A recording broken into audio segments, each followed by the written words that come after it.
ఎవరు ఫ్యాన్ అన్న మీరు?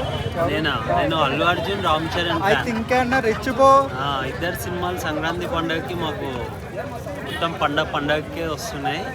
కిస్ కిస్గా సాంగ్ కిస్ ఉంది. Kiss kiss kiss kiss kiss అవునా? కిస్ ఓకే, డిఎస్పీ మ్యూజిక్ ఎలా ఉంది?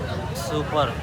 అది స్టార్టింగ్ ఫస్ట్ రోజు అర్థం కాలేదండి, నేనే బాగాలేదని చెప్పాను. ఓకే. కానీ తర్వాత ఇంకా జనాల్లో చాలా వెళ్తారు చూడు ఇప్పుడు ఆ సాంగ్.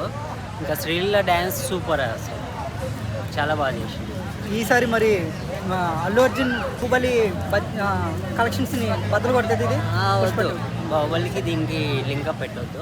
దేని దాంట్లో సుకుమారే రాజమౌళి. పుష్పటు ఖచ్చితంగా చేస్తుంది. 1,00,000 కోట్లు ఈ సినిమా గ్యారంటీ పక్క రాసి పెట్టుకో. 1,00,000 కోట్లు కానీ రాకపోతే నేను ఇంక ఈ పార్క్ దగ్గర కనపడానికి ఎవరికి ఇస్తాను? ఓకే, ఒక్క డైలాగ్ పుష్ప నుంచి. పుష్ప అంటే నేషనల్ అనుకున్నావా? ఇంటర్నేషనల్. పుష్ప అనుకుంటే ఏందే ఫైర్ అనుకుంటావా? ఫైర్ కాదు, ఏం ఫైరు? ధూమ్, వైల్డ్ ఫైరు.